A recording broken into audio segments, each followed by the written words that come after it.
We've talked a lot about the 70s oil crisis on this channel, as it kind of set the stage for many popular Japanese models to gain a foothold in the American market. Well, here's another vehicle born out of high fuel prices, and this one almost replaced the Mustang. Mustang fans know in 1973, in response to fuel shortages, the Mustang II debuted without a V8 option.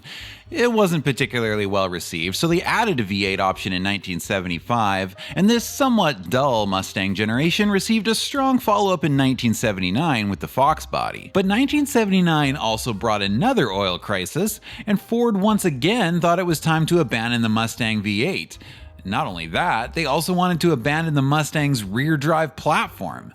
By the 80s, more and more vehicles were switching to front-wheel drive, and small-engine front-wheel drive Japanese sports cars were gaining in popularity. Not only that, but there were rumors at the time that GM would be converting the Camaro and Firebird to front-wheel drive as well. So Ford said, that's just fine, we can do that. If Americans want small-engine front-wheel drive Japanese sports cars, well then that's what we'll give them. And Ford was in a unique position to do this, since they had been working with Mazda since the 70s and acquired a 24.5% stake in them in 1979. By 1982, design sketches were underway, and by September of 82, a winner had been selected and a fiberglass model had been built. By January of 1983, they had a full-running prototype. This was known as the SN8. However, it was decided that this design might look too dated by the time of its release, which was planned for the late 80s, so Ford went back to the drawing board and ended up with this, the ST16. Look familiar? And this ST16 was to be built on Mazda's GD platform, which is the front drive platform of the 4th generation Mazda 626. This new Mustang would be built at the site of the former Flat Rock assembly plant in Michigan. Ford had closed this site in 1981, but Mazda agreed to purchase it and took it over in 1985. When it reopened in 1987, it became Mazda's first production facility outside of Japan. And here's where the MX-6, the 626, and its Ford sibling, the new Mustang, would be produced. The original plan was to release this as the new Mustang for the 89 model year and rebrand the Fox body as the Mustang Classic, but then eventually phase that model out. But after early prototypes were spotted testing around Dearborn and Ford's front-drive Mustang plans began leaking out, AutoWeek published a cover story on April 13, 1987 titled The 89 Mustang. This article revealed prototype photos, sketches, and laid out Ford's plan to switch the Mustang to a front-drive Mazda platform, without a V8 option. The article dubbed the new Mustang to be the Mazstang. I'm sure I don't have to tell you that this article was not well received by Mustang fans. I don't know how Ford could have possibly thought that their base would accept a front-wheel drive Mustang without a V8. And to add further insult to injury for domestic fans, the new Mustang's powertrain wouldn't even come from Ford. Literally everything about that will piss off a Mustang purist. Well, there was public outcry, and literally hundreds of thousands of angry letters poured in. Internally at Ford, there was much disagreement, and had been since the start of the project, over the radical change of the Mustang's platform. But the public response to this article, along with a bump in Fox body sales as people now thought this would be the last rear-drive Mustang, helped to push Ford's management in the right direction. Ford would now have to scramble though to come up with a new rear-drive Mustang on a very limited budget. This is why the Fox body Mustang ended up having such a long run, while they scrambled together a new design which would eventually result in the 1994 Mustang. But what about the Mazstang? Well, Ford was too heavily invested in it to abandon it, especially since they now had a production contract with Mazda. So Ford decided to release the Mazstang as the Ford Probe in 1988 as an 89 model. The Probe ended up running for 2 generations, so in this video I want to go through both generations of not only the Probe, but also the MX-6, and we'll compare them, and you guys can let me know in the comments whose version is better.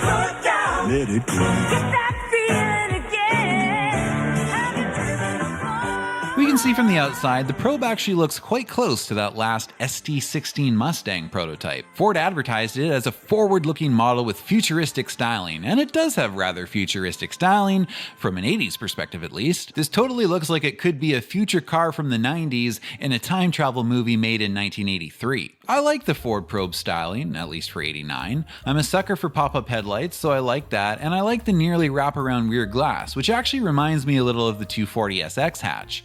The Probe was available in 3 trims, the base GL, LX, and GT. The way Ford does their trims with these, each trim has a preferred option package you can add on. So the base GL trim comes with all this stuff: cloth seats, vinyl door trim, a basic radio, and even the base model does get full instrumentation. I think it's a pretty decent interior overall. I like the turquoise color instrument backlighting Ford was using during this era, and this is a nice gauge cluster. Of course, the boost gauge is only on GT models with the turbo engine, but it's nice to have a gauge cluster even in the base model that John Davis would approve of for once. An analog gauge cluster is standard. It's very comprehensive and easy to read. Digital gauges are available as an option, but we found them barely adequate. But if you get the GL Preferred option package, you also get power mirrors, a tilt steering column, which actually tilts the instrument cluster with it, intermittent wipers, a glove box and under hood light, tinted glass, and a rear window defroster. There are also some standalone options you can add, like different audio systems, AC, power door locks, and speed control, which I believe is a warning chime that sounds at whatever speed you set it to warn you if you're speeding. Surely they weren't planning on putting this in the new Mustang, were they? The LX trim adds luxury cloth seats, map pockets on the doors, more seat adjustments including lumbar support, luxury plush carpeting, a map light, a center console with storage, an illuminated ashtray, and rear footwell lighting, which is actually a light that's built into the back of the center console. The LX trim also gives you interior, remote fuel door, and tailgate releases, and the LX Preferred option package adds a digital instrument cluster, AC with electric push-button controls, a 6-way power adjustable driver's seat, leather-wrapped steering wheel and shift knob, a rear wiper, power windows, and a trip computer. I don't mean a trip meter, I mean like a trip computer with a whole bunch of buttons. It was an 80s thing. Being a front-wheel drive hatch, rear cargo room is pretty good, though liftover is high and seats fold down 50-50 split. Rear passenger room isn't one of its strong points, but nobody buys a 2-door hatch for rear passenger space, so that's just fine. Overall, I think this interior is pretty nice. I think Ford was doing a better job with their interiors in the 80s and 90s than GM was. They just seemed to be better quality. GL and LX trims were powered by Mazda's F2 engine, a 2.2-liter 12-valve single overhead cam engine rated at 110 horsepower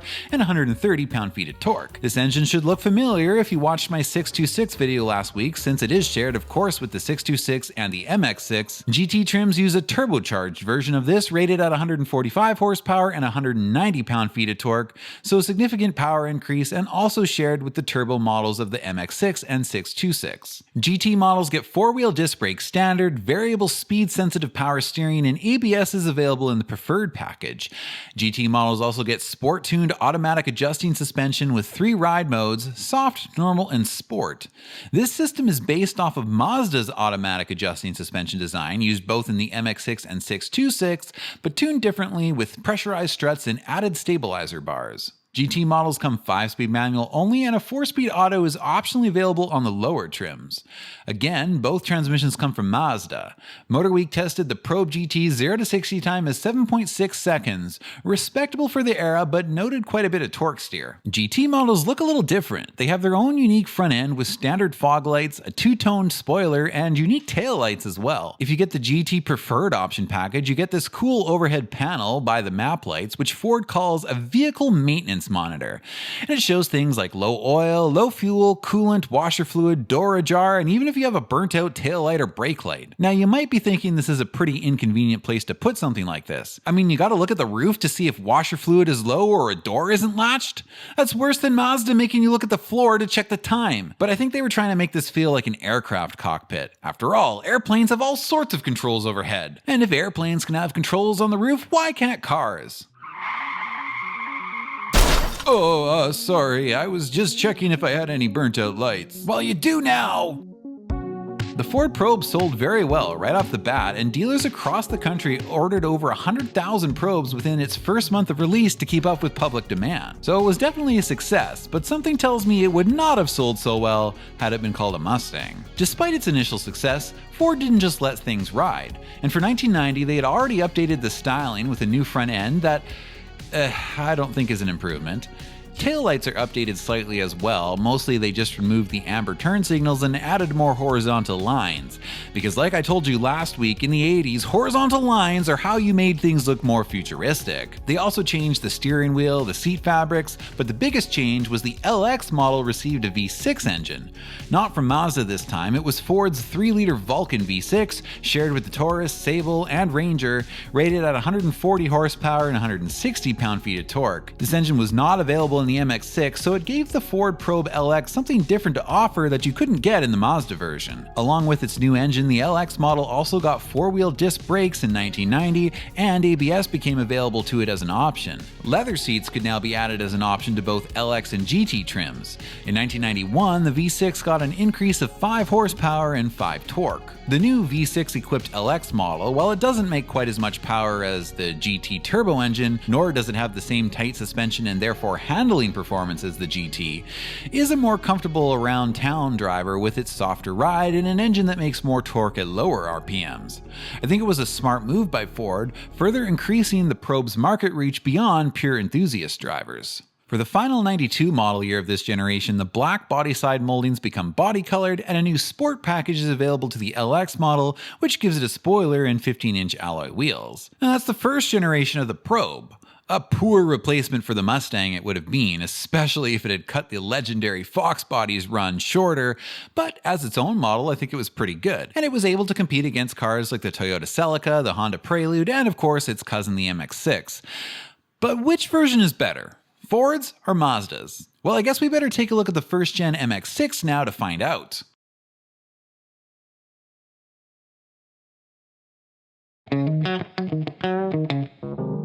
Up until 1987, the 626 had always been available in a coupe body style, but in 1988 for the 4th generation 626, the coupe was split off into its own model. That model was the MX-6.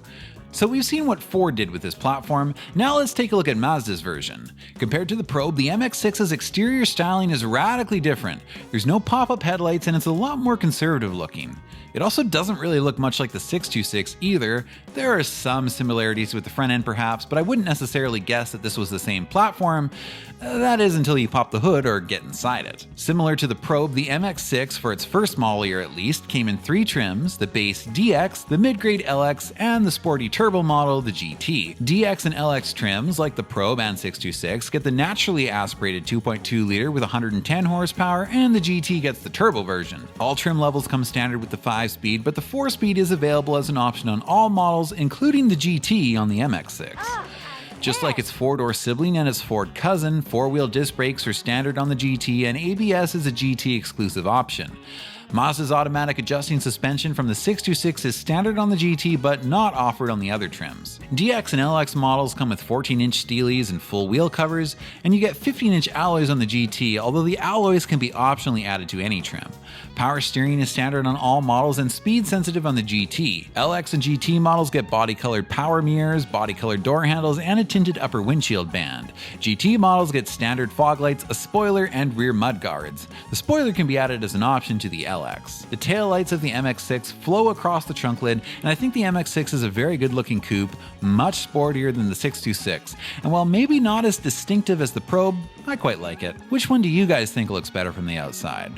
I think it's a pretty close call in '89, but the Probe really loses me in 1990 with this front-end update atrocity. Inside, it's pretty much a 626 interior, but the 626 of this generation had a pretty nice interior, so I'm not complaining.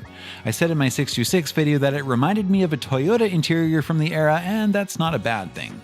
While I do overall like this interior better than the Probe, it is a bit disappointing that Mazda refused to give us full instrumentation, not even on the GT. Points go to Ford for that one. Gauges are large and clear, but as in most German cars, there is no oil pressure or voltmeter. Digital gauges are, thankfully, just an option. Despite how different these interiors look, they must be sharing the same basic seat design since the adjustment controls on the Probe and the MX-6 look nearly identical. Rear seats on the MX-6 fold down 60-40 compared to the Probe's 50-50 folding seats, and due to the different hatch design, the MX-6 does not have the same high liftover problem the Probe has. There's no center console mounted rear courtesy light, but the MX-6 does give you door mounted courtesy lights and map lights on LX and above trims, and glove box and ashtray lighting is standard. What are you, a moth? A tilt steering column is standard, but it doesn't move the gauge pod like it does on the Probe. The LX trim adds power windows and door locks, cruise control, Mazda's signature oscillating vents, an upgraded cassette stereo, see-through headrests, a full center console with storage, and a delay fade-out feature for the interior lights. A power sunroof is optional on LX models, and a power moonroof is optional on the GT. It's a sunroof on the LX because it's steel, but a moonroof on the GT because it's glass. Technically, you're supposed to call it a sunroof if it's steel and glass if it's a moonroof, but most people just use those terms interchangeably, including myself. I'm pretty sure in most of my videos I've called this a sunroof whether it's glass or not. The GT trim adds a graphic EQ, which is awesome, push button electric vent mode controls, and an alarm system can be added as an option. AC is optional on all trims. Now if you watched my video last week, you know that for 1988 the 626 got a turbo 4-wheel steering model. However, I criticized it for only coming with an automatic, and it generally wasn't very well received since in handling tests against a 2-wheel steer 626 model, it didn't perform any better. In fact, in most cases, it was worse. The 4-wheel steer 626 also didn't get Mazda's adjustable suspension. So is the MX-6 4-wheel steer model any better? It does seem like a more logical model to add 4-wheel steering to, being a sports coupe and all, and more of a direct competitor to the Prelude, which the 626 4-wheel steer had been compared to in 1988. Beating the Honda Prelude could be a challenge, but look at it this way. This sporty Mazda MX-6 beats it by over $2,500. Its warranty covers you for an additional 14,000 miles. But when Car and Driver did that 1988 test, the MX-6 wasn't yet available with 4-wheel steering, as it didn't get that option until 1989. And I really don't understand why the 626 got that option first. That really doesn't make sense to me. But anyway, in 1989, the 4-wheel steering system was removed from the 626 lineup and added as the top MX-6 trim. It gets the turbo engine, and unlike on the 626, it does get a manual. In fact, in contrast to the 626, it's only available with the 5-speed. You still can't get it with Mazda's automatic adjusting suspension, but I'm assuming that's because mechanically the two systems weren't compatible with each other. There probably wasn't even enough room for both. For some reason, ABS isn't available on the 4-wheel steer model either, but other than that, it's pretty much identical to the GT. So was the 4-wheel steering system worth it on the MX-6? Well, most buyers didn't seem to think so, since only a small percentage of MX-6s were sold as 4-wheel steering models. But I think Mazda made a few mistakes with their 4-wheel steering model. First of all, because it was first released on the 626, all of the journalists tested that one and then basically wrote it off.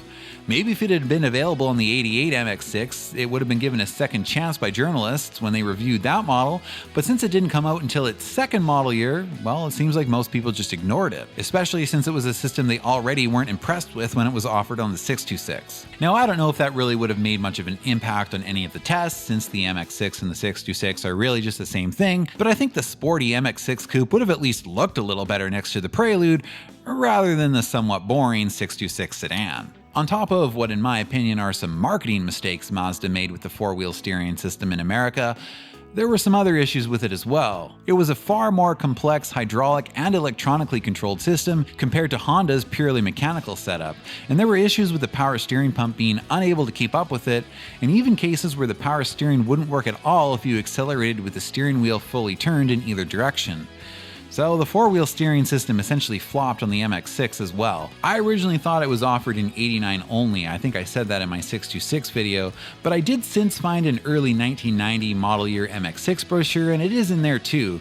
It was definitely gone from the US market by '91, so it only got a slightly longer run in the MX-6 than the 626. It must have been better received in markets outside of North America though, since the 4-wheel steering model continued to be offered throughout all remaining model years in most other markets. It's also worth noting that 1989 is when production for most MX-6s moved from Japan to Flat Rock, Michigan to be built alongside the '89 Probe and the 626. Only the 4-wheel steering model remained a J-VIN by the end of '89. 1990 also brings a light refresh to the MX-6. There's a new grille, but I like the original honeycomb grille better. There are also new all-red taillights, and I don't think that's an improvement either. Inside, changes are limited to a new steering wheel and updated audio systems. A CD player is now optional on GT and 4-wheel steer models, but you can't combine it with the graphic EQ, unfortunately. The ABS option is extended to include LX and 4-wheel steer models, and an alarm system is now an option across all trims. One other change is the optional sunroof is now glass, aka a moonroof, on both GT and LX trims. For 1991, like the 626, an elusive LE trim is added, which is an LX trim with leather. But like the 626, they don't show any pictures of it in the brochure, and I could not find an LE trim on the internet. Now there is an 88 GT MX-6 on Bring a Trailer that has leather seats. Not sure if they just had these seats reupholstered or if they actually swapped in seats from an LE. It looks to me like they were just reupholstered, especially if you look at the back seat. It doesn't look like it's quite stretched out perfectly, and I doubt the rear seats would have gotten enough traffic to wear like that. But it does look pretty believable, and they even did the door panels. It's possible the dealer even had this done as an aftermarket option and sold it this way, so this probably gives us a general idea of what a real LE trim would have looked like. But a true LE model would have also had a leather-wrapped steering wheel and shift knob.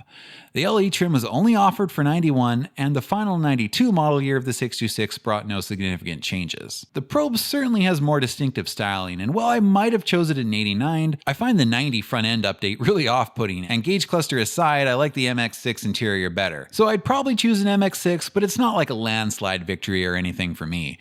Which one are you going with?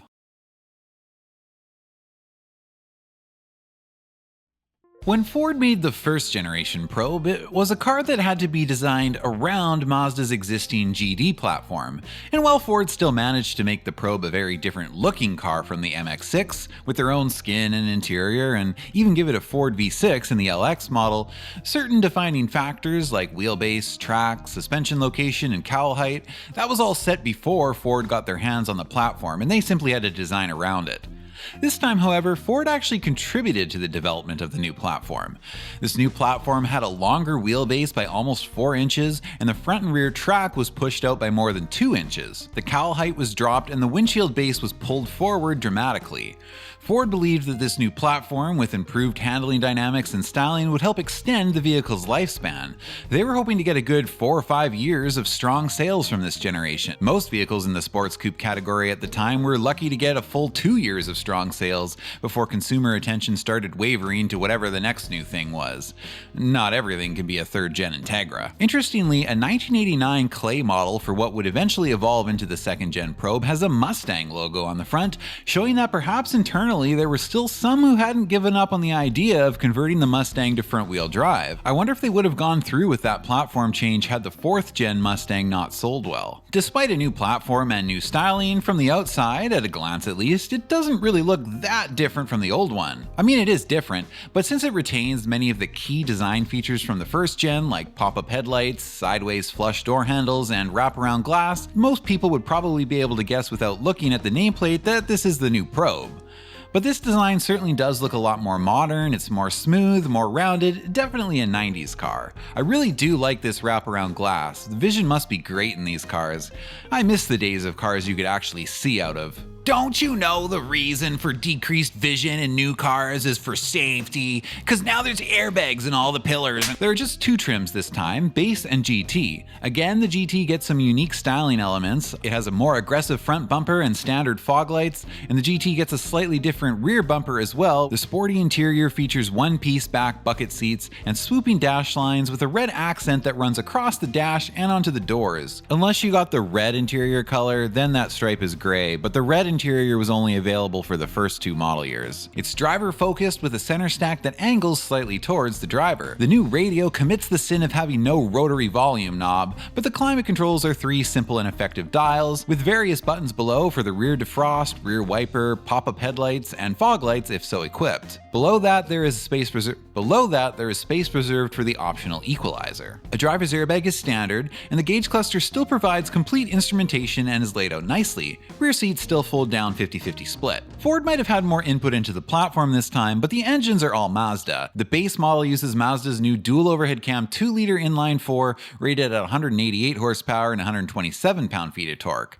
Turbo engines are gone and the GT model now uses a V6, but this time the V6 engine is also from Mazda, and it's of course the same 2.5-liter you'll find in a V6 equipped MX-6 or 626. It makes 164 horsepower and 160 pound-feet of torque. The manual transmissions, I believe, are from Mazda, but the auto transmissions were Ford's. For 1993, both V6 and 4-cylinder models came with Ford's 4EAT transmission, but starting in 1994, 4-cylinder models use Ford's CD4E transmission. 4-cylinder 626s and MX-6s get this unfortunate transmission starting in 94 as well, and it was also used in a variety of other vehicles during the 90s and 2000s as well, including the Ford Escape, Mazda Tribute, Mercury Mariner, Ford Contour, Mercury Mystique, and Mercury Cougar. Now, if you know your Fords, you know that when this transmission went on to be used in the Ford Escape, it was quite problematic. Now, I don't know if it was as unreliable in the Probes and MX-6s. It probably had a higher failure rate in the Escape because the SUV put more load on it. Still, I think it would be prudent to tell you to avoid this transmission in the car applications as well. But then again, I don't know that any of these cars are even left on the road. If you do happen to see one, it's almost always a Probe GT or an MX-6 with the manual, so I guess natural selection's already done its work. Getting back to the Probe, aside from the V6 engine and stylistic differences, the GT model gets a more sport-tuned suspension, 4-wheel disc brakes with ABS if you get the GT Preferred option package, 16-inch alloy wheels, a leather-wrapped steering wheel, and a center console with armrest. Aside from the V6 engine, GT suspension, and 16-inch wheels though, you can actually pretty much option all the GT features on the base model if you wish, even the disc brakes with ABS, and you can get 15-inch alloy wheels on the base. Keyless entry and power windows and door locks are part of the preferred option packages on both base and GT models, but again, you can add those as individual options too, same with air conditioning. A power sliding sunroof is available as an option to both trims, as is a 6-way power adjustable driver's seat, leather interior, CD player, alarm system, and there's a rear wiper washer option which also comes with heated mirrors. Color keyed body side moldings and speed control come in both preferred option packages as well, or you can get those standalone. In other words, you can really customize your Probe. You can even delete the radio for a credit on the base, although I can't imagine many people were still doing that in the 90s. There's also an SE version which stands for Sport Edition. It's not technically a trim, but a package that you could add to the base, which would give it the GT front and rear fascias, fog lights not included, and 15-inch alloy wheels. If you added the GT seats and other GT options, you could pretty much build yourself a poor man's GT with the 4-cylinder. About the only GT things you couldn't optionally add aside from the engine was the 16-inch wheels and the GT Sport suspension. I found online a Ford sales consultant's training guide for the 93 Probe, and it was interesting to read. The base Probe's target profile had a median age of 32 years, 55% female, 45% married, and 70% living in suburban areas with an average income in the low 40s. The GT Probe targeted a median age group of 35, 60% male, 50% married, also suburban with an average income of around $50,000. That's sort of interesting if you like to nerd out on such stats, but I always find it more interesting to read in these sorts of things what the manufacturer thinks the key benefits are for the various vehicle features. This is supposed to train the sales consultants, but they're always so obvious and a little silly in my opinion. Like air conditioning. The benefit to this is a cool and comfortable interior. Really? That needs to be in the training guide? Actually, what am I saying? I've worked at dealerships. Most sales guys probably do need to be told that. It's also funny when there's not really an obvious advantage or a point to a feature, so they just say it's for convenience. Like the annoying speed control feature. It's for highway driving convenience. Now, sir, I assure you, you won't find a car like this Probe anywhere else, so don't even look, especially not at Mazda. Let me take you through some of the key features and benefits. Did you know the air conditioning provides you with a cool interior? Well, I kind of assumed. What's this speed control thing it mentions in the brochure do? Oh, well, that's, let me just see here. Yes, it's for highway driving convenience. Okay, but what does it do?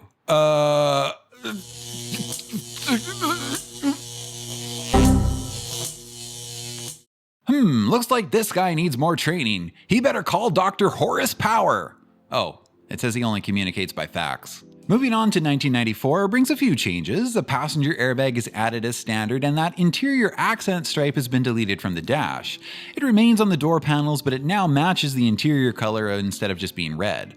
Oddly, they removed the button in the center stack that would raise the pop-up headlights without turning them on, so you could, like wash them and stuff. A rather annoying change? I guess it was cost cutting. Some number cruncher at Ford decided that button was just out of budget. Apparently the wiring was still there, so if you acquired a button from a 93 model, you could just add it, for 94 at least. In 95, the wiring was gone too. Leather is now exclusively a GT option. In 1995, the SE package is now its own trim, and it includes all the power options, body-colored side moldings, and everything in these two groups. Although you can add the GT cloth seats to it as an option, you can't get the leather-wrapped steering wheel or shift knob. Those remain GT exclusive. Inside, the door panels have been redesigned and the accent stripe is now gone from them as well. The cloth seats get a very strange and ugly spiderweb pattern.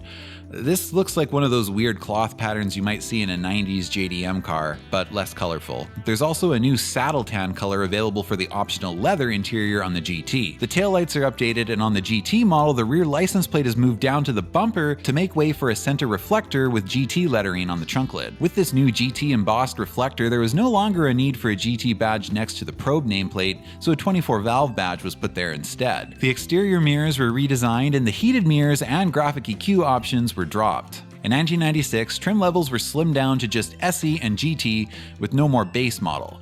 Ford softened the GT suspension after some criticism that it was too harsh on rough roads. By this point though, Ford probe sales had fallen off dramatically. It looked like Ford wasn't going to get that strong 5-year product cycle they had hoped for.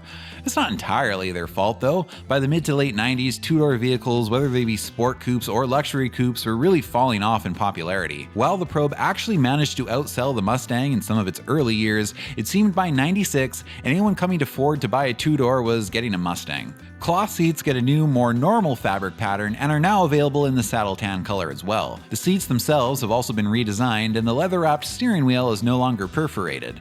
On GT models, the taillights and center rear reflector is now outlined in black, and there is no more probe lettering on the rear windows. There was also a number of little things that were removed, probably for cost cutting, like floor courtesy lighting, the passenger door map pocket, and the rear wiper was no longer offered as an option. 1997 ended up being the last model year, and for the last year there was a special appearance package available to the GT model, which would transform it into a GTS. It adds chrome wheels, racing stripes, and some GTS lettering. They also got rid of the SE model for 97 and brought back the standard base model with the standard front and rear fascias. There is some more cost cutting that takes place. The fabric inserts on GT door panels is removed, and ABS is now strictly optional on the GT. They even deleted the 24-valve badge from the rear.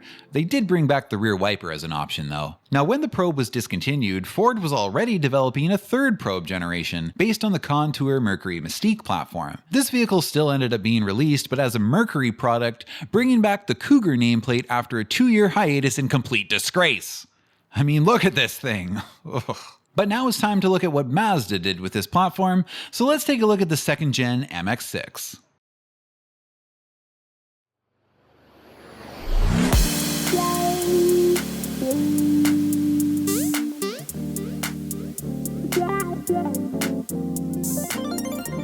I'm just going to start by saying this MX-6 is a nice looking little coupe. It looks so different and so much better than its 4-door sibling, the 626 of this generation. Unlike last generation, this time the MX-6 doesn't just use the same interior as the 626. It uses the same gauge cluster, which of course in typical 90s Japanese fashion refuses to give us full instrumentation, but it uses a different dash, which is more sporty and driver focused, with a center stack that angles towards the driver. It's a much sleeker looking dash than what's in the 626, and it's got some sporty one-piece bucket seats too. Actually, now that I look at this, the MX-6 dash is very similar to the Probe dash this time. It wouldn't surprise me if they're actually sharing a bunch of the same interior parts. I don't mean like the finishing pieces or anything, and both companies are definitely using their own parts bin switchgear still, but I bet a lot of the underpinning interior components are shared.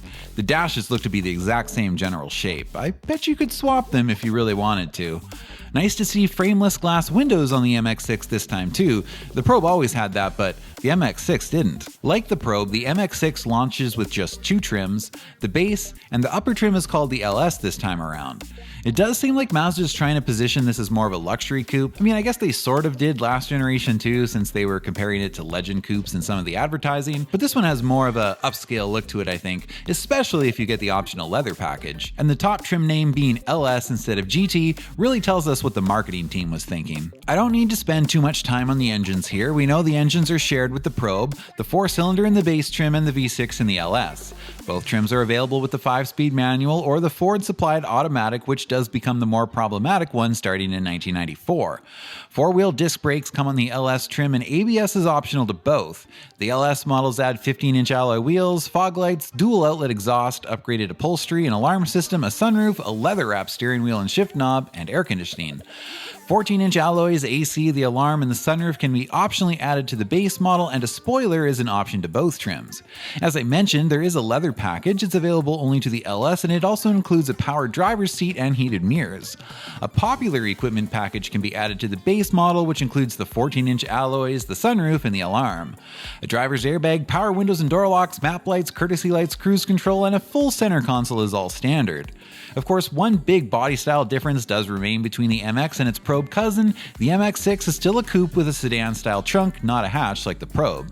Seats still fold down 60-40 split. I mentioned in the Probe section that this platform has a longer wheelbase than the previous generation, but none of that translates into extra rear seat or trunk room here. In fact, there is less, especially headroom, since the roofline has dropped by about 2 inches. But this car is meant to be enjoyed from the front seat.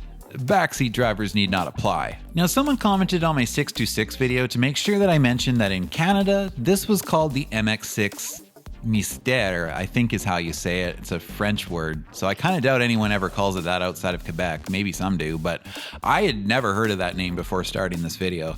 And honestly, I'd never heard of the 626 of this generation being called the 626 Chronos either. But interestingly, I have always known the MX-3 as the Presidia here. In fact, everyone I knew that had one of these back in the day always called it the Mazda Presidia. I used to not even know that MX-3 was part of the name. One thing worth mentioning about this MX-6 as well is that there were 3 different versions for different markets. The North American version, built in flat rock along with the Probe, is called the A-Spec.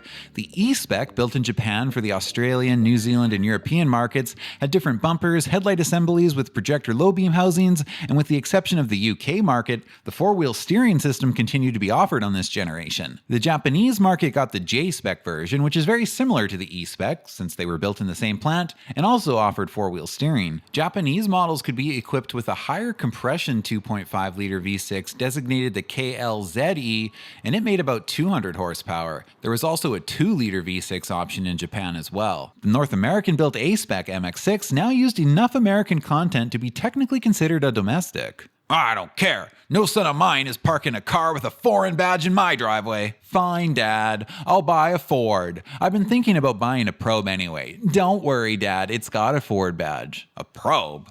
You're gonna buy something called a Probe? What the hell is a Probe? It's only the most technologically advanced Ford to date. Says who? Dr. Horace Power told me so in a fax. I told you not to use my fax machine for your games. That's strictly my business. Wait, Dr. Horace Power? Okay, forget it. I tried. Just go ahead and buy that MX-6 thing. But you better get your mother to drive you there. I have to take my Grand Marquis to Ford for service. No problem, Dad. The Ford dealer's right next door. They're owned by the same family. They are?